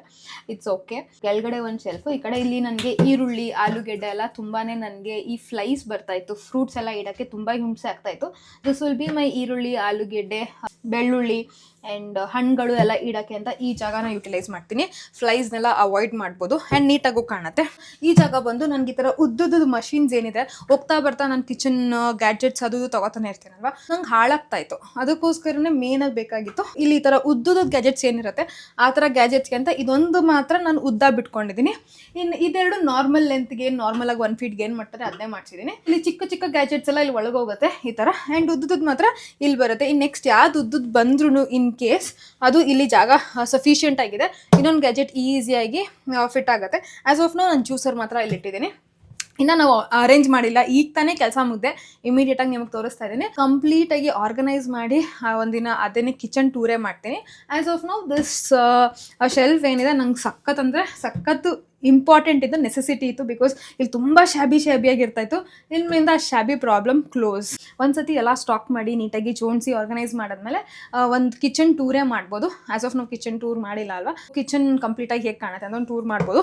ಆ್ಯಸ್ ಆಫ್ ನಾವು ಇವಾಗ ಇಂಟೀರಿಯರ್ ಹೊಸ್ದಾಗಿ ಮಾಡಿಸಿರೋದ್ರಲ್ಲಿ ಇದಕ್ಕೂ ಒಂದು ಸ್ವಲ್ಪ ಮೈಲ್ಡ್ ಆಗಿ ಕಲರ್ ಡಿಫ್ರೆನ್ಸ್ ಇದೆ. But still this is going with the current interior of kitchen. ಇದು ಕಿಚನ್ ಒಳಗಡೆಯಿಂದ ನಾನು ಹಿಂದೆಯಿಂದ ಮಾಡಿದ್ದೀನಿ. ಆ ಕಡೆಯಿಂದ ಒಂದು ಶೆಲ್ಫ್ಗಳು ಏನು ನೋಡಿದ್ರೆ ಈ ಕಡೆಯಿಂದನೂ ನಾನು ಶೆಲ್ಫ್ಗಳನ್ನ ತೊಗೊಂಡಿದ್ದೀನಿ. ಇದೇನಕ್ಕೆ ಅಂತ ಹೇಳಿದ್ರೆ ನನ್ನ ಹತ್ರ ಒಂದಷ್ಟು ಸೆರಾಮಿಕ್ ಪಾಟ್ಸ್ ಇದೆ, ಗ್ಲಾಸಸ್ ಇದೆ, ಬೌಲ್ಸ್ ಇದೆ, ಗ್ಲಾಸ್ ಬಾಟಲ್ಗಳಿದೆ. ಅದೆಲ್ಲ ಈಗ ಸದ್ಯಕ್ಕೆ ಕಿಚನ್ ಒಳಗಡೆ ಸಣ್ಣ ಕಬೋರ್ಡಲ್ಲಿ ಇಡ್ತಾ ಇದ್ದೀನಲ್ವ. ಬಟ್ ಇನ್ನೂ ಹೊಸ ಕಲೆಕ್ಷನ್ ಬಂದಂಗೆ ತುಂಬ್ಕೊತಾ ಇದೆ. ಅದಕ್ಕೋಸ್ಕರ ನಂಗೆ ಇಲ್ಲಿ ಆರ್ಗನೈಸ್ ಮಾಡೋಕ್ಕೆ ಅಂತ ನಂಗೆ ಜಾಗ ಬೇಕಾಗಿತ್ತು. ಆ ಥರ ಗ್ಲಾಸ್ ಐಟಮ್ಗಳೆಲ್ಲ ಇಲ್ಲಿ ಇಡೋಕ್ಕೆ ಅಂತ ಮಾಡಿಸ್ಕೊಂಡಿದ್ದೀನಿ. ಇಲ್ಲಿ 1 2 3 4 ಶೆಲ್ಫ್ ಬಂದಿದೆ. ಆ್ಯಂಡ್ ಇದು ಅಷ್ಟೇ ಎಲಿಗೆಂಟಾಗಿ ಬರುತ್ತೆ. ಫಸ್ಟ್ ಅಂದ್ಕೊಂಡೆ ಅರ್ಧಕ್ಕೆ ಮಾಡೋಣ ಅಂತ, ಬಟ್ ಒಂದು ಚೂರು ಉದ್ದ ಇರೋ ಗ್ಲಾಸ್ ತಂದ್ರು ಆಮೇಲೆ ಇಡೋಕ್ಕಾಗಲ್ಲ ಅಂದ್ಬಿಟ್ಟು ಅದಕ್ಕೋಸ್ಕರ ನಾನು ಇದನ್ನ ಹಂಗೆ ಬಿಟ್ಕೊಂಡಿದ್ದೀನಿ. ನೋಡೋಣ ಯಾವ ಥರ ಏನು ಐಟಮ್ಗಳು ಬರುತ್ತೆ, ಅದ್ರ ಮೇಲೆ ಏನಾದ್ರು ಸಪ್ರೇಟ್ ಆರ್ಗನೈಸರ್ಗಳು ಇಟ್ಕೋಬೇಕಂದ್ರೆ ಇಟ್ಕೊಂಡ್ರಾಯ್ತು. ಬಟ್ ಇದಂತೂ ಸಫಿಷಿಯೆಂಟಾಗಿ ತುಂಬ ಎಲಿಗೆಂಟಾಗಿ ಕಾಣುತ್ತೆ. ನನಗೆ ಇಷ್ಟೂ ಇಲ್ಲಿ ಗ್ಲಾಸ್ಗಳು, ಸೆರಾಮಿಕ್ ಪಾಟ್ಸು, ಕ್ಯೂಟ್ ಐಟಮ್ಸ್ ಏನಿರುತ್ತೆ ಅಡುಗೆ ಮನೇಲಿ ಅದನ್ನು ಇಲ್ಲಿ ಸ್ಟೋರ್ ಮಾಡೋಕ್ಕೆ ಇಷ್ಟಪಡ್ತೀನಿ. ಆ್ಯಂಡ್ ಇಲ್ಲೂ ಒಂದು ಕಬೋರ್ಡ್ ಮಾಡ್ಕೊಂಡಿದ್ದೀನಿ. ಕಬೋರ್ಡಲ್ಲಿ ಏನಂದರೆ ನನ್ನ ಹತ್ರ ಎಷ್ಟೊಂದು ಟ್ರೈಪಾಡ್ಸ್ ಇದೆ ಅಲ್ವಾ, ಆ ಟ್ರೈಪಾಡ್ಸ್ನ ಸ್ಟೋರ್ ಮಾಡೋಕ್ಕೆ ಅಂತ ತೊಗೊಂಡಿದ್ದೀನಿ. ದ ರೀಸನ್ ಇಸ್ ನನ್ನ ಮೋಸ್ಟ್ ಆಫ್ ಮೈ ವ್ಲಾಗ್ಸು ಅಡುಗೆ ಮನೇಲೆ ನಡೆಯೋದು. ಬೆಳಿಗ್ಗೆ ಎದ್ದಾಗ ನಾನು ಏನು ಕುಕ್ ಮಾಡ್ತೀನಿ, ಏನು ತಿಂತೀನಿ, ಅದು ಇದು ಹೇಳ್ತಾನೆ ಇರ್ತೀನಲ್ವ. ಡೈಲಿ ಬೆಳಿಗ್ಗೆ ನಾನು ನೋಡ್ತಾ ಇರ್ತೀರ ಮಾರ್ನಿಂಗ್ ವ್ಲಾಗ್ ಶೂಟ್ ಮಾಡಬೇಕಾದ್ರೆ ಟ್ರೈಪಾಡ್ ಅಲ್ಲಿ ಇಲ್ಲಿ ಎಲ್ಲೆಲ್ಲ ಹೋಗಿರ್ತವೆ. ಒಂದಷ್ಟು ಫಿಕ್ಸ್ಡ್ ಟ್ರೈಪಾಡ್ಗಳು ನನ್ನ ಕಾಂಟೆಂಟ್ ಕ್ರಿಯೇಷನ್ಗೆ ಏನು ಬೇಕು ಗ್ಯಾಜೆಟ್ಸು ಅದನ್ನು ಇಲ್ಲಿ ಇಟ್ಕೋಬೇಕು ಅಂತ ಈ ಕಬೋರ್ಡ್ ಮಾಡಿಸ್ಕೊಂಡಿದ್ದೀನಿ. ಅದಿಲ್ಲಿ ಇಡೋದು, ಹಿಂಗೆ ಲಾಕ್ ಮಾಡೋದು. ಇದಕ್ಕೂ ಅಷ್ಟೇ ಎಲ್ಲದಕ್ಕೂ ಈ ಗೋಲ್ಡನ್ ಬಟನ್ಗಳೇ ಕೊಟ್ಟಿದ್ದೀನಿ ನಾನು. ಜಸ್ಟ್ ಹಿಂಗೆ ಪುಲ್ ಮಾಡೋದು ಆ್ಯಂಡ್ ಐಟಮ್ಗಳು ಇಡೋದು, ಹ್ಯಾಂಡ್ ಕ್ಲೋಸ್ ಮಾಡೋದು. ಒಂದು ಸ್ವಲ್ಪ ಟ್ರೈಪಾಡ್ ಉದ್ದ ಎಲ್ಲ ಇರುತ್ತಲ್ಲ ಅಂಥವನ್ನ ಇಟ್ಕೊಳ್ಳೋಕೆ ಚೆನ್ನಾಗಿದೆ. ಅಡುಗೆ ಮನೆಗೆ ನಾನು ಯೂಸ್ ಮಾಡೋ ಟ್ರೈಪಾಡ್ಗಳನ್ನ ನಾನು ಇಲ್ಲಿ ಇಟ್ಕೋತೀನಿ. ಆ್ಯಂಡ್ ಇದು ಬಂದ್ಬಿಟ್ಟು ಗೈಸ್ ನನ್ನ ಹಸ್ಬೆಂಡ್ಗೆ ನಾನು ಹೇಳಿದ್ದೆ ಒಂದು, ಅವ್ರು ಮಾಡಿದ್ದೆ ಇನ್ನೊಂದು. ನಾನು ಇಲ್ದರ ಟೈಮಲ್ಲಿ ಇದನ್ನ ಇನ್ಸ್ಟಾಲ್ ಮಾಡಿರೋದು ನಿಜವಾಗ್ಲೂ ಬೇಜಾರಾಗಿದೆ. ನಾನು ಕೇಳಿದ ಸಿಂಪಲ್ ಲಾಜಿಕ್ಕು, ಅಡುಗೆ ಮನೇಲಿ ನನಗಿದ್ದಾಗ ಹಾಲಲ್ಲಿ ಏನು ನಡೆಯುತ್ತೆ, ಅಟ್ಲೀಸ್ಟ್ ಒಂದು ಸಣ್ಣ ವಿಸಿಬಿಲಿಟಿ ಇರಬೇಕು. ಯಾರೋ ನೆಂಟರು ಬಂದಾಗ ಒಂಚೂರು ಬಗ್ ನೋಡಬೇಕು, ಆಕ್ವರ್ಡಾಗಿರುತ್ತೆ ಈಚೆ ಹೋಗಿ ಬಗ್ ನೋಡೋಕ್ಕೆ. ಇವಾಗ ಟೀ ಎಲ್ಲ ಕೊಡ್ತಾ ಇರ್ತೀವಿ, ಎಷ್ಟು ಜನ ಇರ್ತಾರೆ ಅಂತ ಕೌಂಟ್ ಮಾಡಬೇಕು. ಅವ್ರ ಮುಖದ ಮುಂದೆ ಹೋಗ್ಬಿಟ್ಟು ಹಿಂಗೆ ಕೌಂಟ್ ಮಾಡೋ ಬದಲು ಹಿಂಗೆ ನೋಡ್ಕೊಂಡು ಕೌಂಟ್ ಮಾಡೋಣ ಅಂತೆಲ್ಲ ಒಂದು ಸಿಂಪಲ್ ಒಂದು ಗ್ಲಾಸು ಏನೋ ಒಂದು ಕೊಡಿ, ಇಲ್ಲ ಒಂದು ಹೋಲ್ ಕೊಡಿ ಬಗ್ ನೋಡೋಕ್ಕೆ ಅಂತ ಹೇಳಿದೆ. ನೋಡಿದ್ರೆ ಈ ಥರ ಹಾಕಿದ್ದಾರೆ. ಇದು ಸೋಫಾ ಇಲ್ಲಿದೆ ಅಂದರೆ ನಾವು ನೋಡಿದ್ರೆ ಇಲ್ಲಿ ಕಾಣಿಸುತ್ತೆ ಸೋಫಾ. ಆ್ಯಂಡ್ ಇನ್ನೇನೂ ಕಾಣ್ತಾ ಇಲ್ಲ ಗೈಸ್, ಇಷ್ಟಿಷ್ಟು ಕಾಣ್ತಾ, ಅದು ಹಾಕಿಲ್ಲ ಅಂದ್ರೂ ನಡೀತಾ ಇತ್ತು. ಇದು ಸುಮ್ಮನೆ ಅನ್ನೆಸರಿಯಾಗಿ ಬಂದು ಕುತ್ಕೋಬಿಟ್ಟು ಯಾರು ಹೈಟ್ ಇರೋರು ತಲೆ ಹೊಡೆಸ್ಕೊತಾರೆ, ಇಲ್ಲ ಏಟ್ ಮಾಡ್ಕೋತಾರೆ ಬೈ ಮಿಸ್ಟೇಕಾಗಿ ಈ ಕಡೆ ಬಂದರೆ. ಆ ಥರ ಇದೆ ಇದು. ಯಾವ ರೀತಿ ಹಾಕಿದ್ದಾರೆ ಅಂತ ನಂಗೆ ಅರ್ಥನೇ ಆಗ್ತಿಲ್ಲ. ಸ್ಟೂಲ್ ಹಾಕೊಂಡು ಹಿಂಗೆ ಎದ್ದು ನಿಂತ್ಕೊಂಡು ನೋಡ್ರು ನನಗೆ ಏನೂ ಕಾಣ್ತಾ ಇಲ್ಲ. ಜಸ್ಟ್ ಒಂದು ಆ ಕಡೆ ಕೂತಿರೋ ಸಿಟ್ಟಿಂಗ್ ಸೋಫಾ ಅಷ್ಟೇ ಕಾಣ್ತಾ ಇರೋದು. ನಿಜವಾಗ್ಲೂ ಇದು ನನಗೆ ತಲೆ ಕೆಟ್ಟೋಗಿದೆ. ಇದನ್ನ ಇಟ್ಕೊಂಡು ಏನು ಮಾಡ್ಲಾ ಅಂತ ಅರ್ಥ ಆಗ್ತಾ ಇಲ್ಲ. ಒಂಚೂರು ಆ ಕಡೆ ಹೋದೆ, ಇಷ್ಟ ಬಂದಂಗೆ ಇನ್ಸ್ಟಾಲ್ ಮಾಡ್ಬಿಟ್ಟಿದೆ. ಇದೊಂದು ನಂಗೆ ಸಖತ್ ಬೇಜಾರಾಗಿತ್ತು. ಅಲ್ಲ ಆಗೋಗಿದೆ. ಬಿಕಾಸ್ ನನಗೆ ಇದೊಂದೇ ಇಂಪಾರ್ಟೆಂಟಾಗಿ ಬೇಕಾಗಿದ್ದು. ಆ ಹೋಲ್ನೇ ರಾಂಗಾಗಿ ಹಾಕಿಟ್ಟಿದ್ದಾರೆ. ಎನಿವೇಸ್ ಏನೂ ಮಾಡೋಕ್ಕಾಗಲ್ಲ. Otherwise and all it is really good. ಇದು ನನ್ನ ಕಿಚನ್ ಒಳಗಡೆಯಿಂದ ಕಾಣಿಸೋ ಅಂತ ಲುಕ್ಕು. ರೂಮಲ್ಲಿ ಒಂದು ಪುಟಾಣಿ ಶೆಲ್ಫ್ ಮಾಡಿಸಿದೆ ಗೊತ್ತಾ, ಶೆಲ್ಫ್ ಕಾಮ್ ಬೆಡ್. ಅದ್ಯಾವ ಥರ ಔಟ್ಲುಕ್ ಬಂದೆ ಅಂತ ತೋರಿಸ್ತೀನಿ ಬನ್ನಿ ಗೈಸ್. ಇವಾಗ ನಮ್ಮ ಅತ್ತೆ ಬೆಡ್ರೂಮಲ್ಲಿ ಇದ್ದೀವಿ. ಇದು ಸಖತ್ತು ಫೇವ್ರೆಟ್ ಜಾಗ, ದ ಮೋಸ್ಟ್ ಇಮ್ಯಾಜಿನ್ ಜಾಗ. ಇದ್ರ ಮೇಲೆ ಒಂದು ಬೆಡ್ ಬರುತ್ತೆ, ಇನ್ನು ಬೆಡ್ ಹೊಲ್ಸಿಲ್ಲ. ಇವಾಗ ತಾನೇ ಇಂಟೀರಿಯರ್ ಮುಗಿಸಿದ್ವಿ. ಹಿಂಗೆ ಕುತ್ಕೊಂಡು ನಾವು ಫೀಲ್ ಮಾಡಿಕೊಂಡು, ಇಲ್ಲ ಹಿಂಗೆ ರೂಮಲ್ಲಿ ಕುತ್ಕೊಂಡು ಚಿಟ್ ಚಾಟ್ ಮಾಡೋಕ್ಕೆ, ಫ್ಯಾಮಿಲಿ ಇನ್ಮೇಲೆ 1000 ಇರುತ್ತಲ್ವ ಮಾತಾಡೋಕ್ಕೆ, ಆ ಟೈಮ್ ಸ್ಪೆಂಡ್ ಮಾಡೋಕ್ಕೆ ಅಂತ ಮಾಡ್ಕೊಂಡಿರೋ ಜಾಗ ಇದು. ಇದ್ರ ಮೇಲೆ ಒಂದು ಬೆಡ್ ಬರುತ್ತೆ ಅಷ್ಟೇ. ಇದು ಒಳ್ಳೆ ಹ್ಯೂಮನ್ ವೇಟ್ನ ತಡಿಯೋ ಅಷ್ಟು ಮಾಡ್ಕೊಂಡಿದ್ದೀವಿ. ಇದ್ರ ಮುಂದೆಗಡೆ ಒಂದು ಮಿರರ್ ಬರುತ್ತೆ. ಇಲ್ಲಿ ಬಂದು ಈ ಥರ ಸೇಮ್ ಹಿಂಗೆ ಡಬ್ಬಗಳು ಓಪನ್ ಇದೆ. ಸಣ್ಣ ಪುಟ್ಟದು ರೂಮಲ್ಲಿ ಅದು ಇದು ಐಟಮ್ಗಳು ಏನೇನೋ ಮಿಕ್ಕುತ್ತಲ್ಲ, ಅದಕ್ಕೆಲ್ಲ ನಾನು ಏನು ಪಾರ್ಟಿಷನ್ ಜಾಸ್ತಿ ಮಾಡಿಸಿಲ್ಲ, ಎಲ್ಲ ಖಾಲಿ ಬಿಟ್ಟಿದ್ದೀನಿ. ಬಿಕಾಸ್ ಒಂದೊಂದು ಡಬ್ಬ ದೊಡ್ಡದಿರುತ್ತೆ, ಒಂದೊಂದು ಡಬ್ಬ ಚಿಕ್ಕದಿರುತ್ತೆ. ಅದಕ್ಕೋಸ್ಕರ ಪಾರ್ಟಿಷನ್ ಏನು ಬೇಡ, ಶೆಲ್ಫ್ಸ್ ಎಲ್ಲ ಏನು ಬೇಡ. ಜಸ್ಟ್ ನನಗೆ ಸ್ಟೋರೇಜಿಗೆ ಜಾಗ ಸಿಕ್ಕಿದ್ರೆ ಸಾಕು ಅಂತ ಇದನ್ನು ಮಾಡಿಸಿರೋದು. ಇದು ಅಷ್ಟೇ. ಎಲ್ಲದಕ್ಕೂ ಈ ಗೋಲ್ಡನ್ ಹ್ಯಾಂಡಲ್ನ ನಾನು ಕಾಮನ್ ಆಗಿ ಕೊಡಿಸಿದ್ದೀನಿ. ಒಂದು ಆ ಗೋಲ್ಡ್ ಟಚ್ ಒಂಥರ ಎಲಿಗೆನ್ಸ್ನ ಇನ್ಕ್ರೀಸ್ ಮಾಡ್ತಾ ಇದೆ. ಹಿಂಗೆ ಕೂತ್ಕೊಂಡು ಸಂಜೆ ಹೊತ್ತು ಟೀ ಕುಡಿಯೋಕ್ಕೋ, ಕಾಫಿ ಕುಡಿಯೋಕ್ಕೋ, ಇಲ್ಲ ರಾತ್ರಿ ಹೊತ್ತು ಡೇನ ವೈಂಡ್ ಮಾಡಿದ್ಮೇಲೆ ಕೂತ್ಕೊಂಡು ಮಾತಾಡೋದಕ್ಕೋ, ಅದಕ್ಕೆಲ್ಲದಕ್ಕೂ ಒಂಥರ ಚೆನ್ನಾಗಿ ಅನಿಸುತ್ತೆ. ಆ್ಯಂಡ್ ಇದೇ ಥರ ನಾವು ನಮ್ಮ ಬೆಡ್ರೂಮಲ್ಲೂ ಮಾಡಿಸ್ಕೊಂಡಿದ್ದೀವಿ. ಸೇಮ್ ಇದೇ ಪ್ಯಾಟ್ರನಲ್ಲಿ ಬಂದಿದೆ. ಬಜೆಟ್ ಬಂದು ಅಪ್ರಾಕ್ಸಿಮೇಟ್ಲಿ 1 lakh ತನಕ ಆಯಿತು, ಇನ್ಕ್ಲೂಡಿಂಗ್ ಈ ಪಾರ್ಟಿಷನ್ ಏನಿದೆ, ಫುಲ್ ಪಾರ್ಟಿಷನ್ನು, ರಾಫ್ಟರು, ಮಟೀರಿಯಲ್ ಕಾಂಟ್ರಾಕ್ಟ್ ಎಲ್ಲ ನಾವು ಅವರಿಗೆ ಕೊಟ್ಬಿಟ್ಟಿದ್ವಿ. ಯಾರು ಫರ್ನಿಚರ್ ಕೆಲಸ ಮಾಡಿದ್ರು, ಇಂಟೀರಿಯರ್ ಕೆಲಸ ಮಾಡಿದ್ರು, ಅವರಿಗೆ ಕೊಟ್ಬಿಟ್ಟಿದ್ವಿ. ಲೈಟಿಂಗು ಸಪ್ರೇಟಾಗಿ ಎಲೆಕ್ಟ್ರಿಷಿಯನ್ ಬಂದರು, ಅವರಿಗೆ ಮಟೀರಿಯಲ್ಸ್ ನಾವು ತಂದುಕೊಟ್ವಿ. ಅವ್ರು ಬರೀ ಫಿಕ್ಸಿಂಗ್ ಮಾಡಿದ್ರು. ಕೈಯಿಂದ ಖರ್ಚು ಹೋಗಿರೋದು ಎಲೆಕ್ಟ್ರಿಷಿಯನ್ ಇದು ಪೇಮೆಂಟು ಆ್ಯಂಡ್ ಇಂಟೀರಿಯರ್ ಅವ್ರದ್ದೆಲ್ಲ ನೋಡಿ ರೌಂಡ್ ಫಿಗರಲ್ಲಿ ಮಾತಾಡ್ತಾ ಇದ್ದೀನಿ. ಎಕ್ಸಾಕ್ಟ್ ನಂಬರ್ 1 2 3 ಅಂತ ಆ ಥರ ನಂಬರ್ ನಾನು ಕ್ಯಾಲ್ಕುಲೇಟ್ ಮಾಡಿಲ್ಲ. ಸೊ ರೌಂಡ್ ಫಿಗರಲ್ಲಿ ನಮಗೆ ಹತ್ರ 1 lakh ಖರ್ಚಾಯಿತು. ಆ್ಯಂಡ್ 1 lakh ಅಲ್ಲಿ ನಮ್ಗೇನಂತ ಹೇಳಿದ್ರೆ we saved a lot of money by ಏನದು ನಾವೇ ಒಂದು ಸ್ವಲ್ಪ ಪ್ಲ್ಯಾನಿಂಗ್ ಮಾಡಿ ಆರ್ಗನೈಸ್ ಮಾಡಿ ಇಷ್ಟೇ ಐಟಮ್ ಬೇಕು ಅದರೆಲ್ಲ ತುಂಬ ಪ್ಲ್ಯಾನ್ ಮಾಡಿದ್ವಿ. ಬಿಕಾಸ್ ಯೂಶ್ವಲಾಗಿ ಕೊಟೇಶನ್ಸ್ ನಾವೇನು ಬೇರೆಯವ್ರ ಹತ್ರ ಇಸ್ಕೊಂಡ್ವಿ, ಅವ್ರ ಹತ್ರ ತುಂಬ ಜಾಸ್ತಿ ಕೊಟೇಶನ್ಸ್ ಇತ್ತು. ನಾವು ಅದಕ್ಕೆ ನಾವೇ ಪ್ಲ್ಯಾನ್ ಮಾಡಿ ಒಬ್ಬರು ಗೊತ್ತಿರೋರನ್ನ ಇಟ್ಕೊಂಡು ನಮ್ಗೆ ಇದೇ ಐಟಮ್ ಬೇಕು, ಇಷ್ಟೇ ಆಗಲೇಬೇಕಂತ ಮುಂಚೆನೇ ಕಂಪ್ಲೀಟ್ ಪ್ಲ್ಯಾನಿಂಗಲ್ಲಿ ಇಟ್ಕೊಂಡು ನಾವು ಮಾಡಿಸಿರೋದು. ಸೊ ಇದೊಂದು ಪಾರ್ಟಿಷನ್ನು ಜಸ್ಟ್ ಆಮೇಲೆ ಕಿಚನಲ್ಲಿ ಒಂದು ಫುಲ್ ರ್ಯಾಕ್ ವಿತ್ ಕಬೋರ್ಡು, ಹಿಂದೆಗಡೆನೂ ನಮಗೆ ಒಂದು ಫುಲ್ಲು ಶೆಲ್ಫ್ ಬಂದು ಒಂದು ಕಬೋರ್ಡ್ ಬಂದಿದೆ. ರೂಮಲ್ಲೂ ಅಷ್ಟೇ ಪಪ್ಪಿ ಸೋಫಾಸ್ ಅಂತ ಹೇಳ್ತಾರಲ್ಲ ಆ ಥರ ಮಿನಿ ಬೆಡ್ ಕಾಮ್ ಸೋಫಾ ಏನಿದೆ, ಬೆಡ್ ಕಾಮ್ ಶೆಲ್ಫ್ ಏನಿದೆ ಅದು 2, ಕಿಚನಲ್ಲಿ ಒಂದು ರ್ಯಾಕು ಆ್ಯಂಡ್ ಈ ಪಾರ್ಟಿಷನಲ್ಲಿ ಈ ಕಡೆ ಒಂದು ಶೆಲ್ಫ್ ಬರುತ್ತೆ, ಆ ಕಡೆನೂ ಶೆಲ್ಫ್ ಬರುತ್ತೆ, ಆ ಕಡೆ ಕಬೋರ್ಡ್ ಬರುತ್ತೆ. ಸೊ ಇಷ್ಟು ಸೇರಿಸಿ ನಮಗೆ ಇನ್ಕ್ಲೂಡಿಂಗ್ ದ ಲೈಟಿಂಗ್ ಆಪ್ಷನ್ಸ್ ಎಲ್ಲ ಸೇರಿಸಿ 1 lakh ಅಂತ ಬಂತು. ಇನ್ಕ್ಲೂಡಿಂಗ್ ಇವ್ರ ಪೇಮೆಂಟ್ಗಳು ಆ್ಯಂಡ್ ದ ಮಟೀರಿಯಲ್ ಎಲ್ಲ ಸೇರಿಸಿ ಒಂದು ರೌಂಡ್ ಫಿಗರ್ ಮಾಡ್ಬೋದು. We feel it is worth ಅಂತ. This is our final interior vlog. ಇದು ನಮ್ಮ day 5 and we have come to finally ಎಲ್ಲ ಆರ್ಗನೈಸ್ ಮಾಡೋದಕ್ಕೆ ಬಂದಿದ್ದೀವಿ. ಆ್ಯಂಡ್ ಇಲ್ಲಿಗೆ ನಮ್ಮ ಇವತ್ತಿನ ವ್ಲಾಗ್ನ ಎಂಡ್ ಮಾಡ್ತಾ ಇದ್ದೀನಿ. ಹೇಗಿದೆ ಕಿಚನ್ ಇಂಟೀರಿಯರ್, ನಿಮಗೆ ಪಾರ್ಟಿಷನ್ ಇಷ್ಟ ಆಯಿತಾ, ಇನ್ನು ಯಾವ ಥರ ಬರ್ಬೋದಾಗಿತ್ತು, ನಿಮ್ಮ ಥಾಟ್ಸ್ ಏನು ಅದನ್ನು ತಿಳಿಸಿ. ನೆಕ್ಸ್ಟ್ ವ್ಲಾಗಲ್ಲಿ ಮತ್ತೆ ಸಿಗ್ತೀನಿ. Okay then take care, love you, bye bye.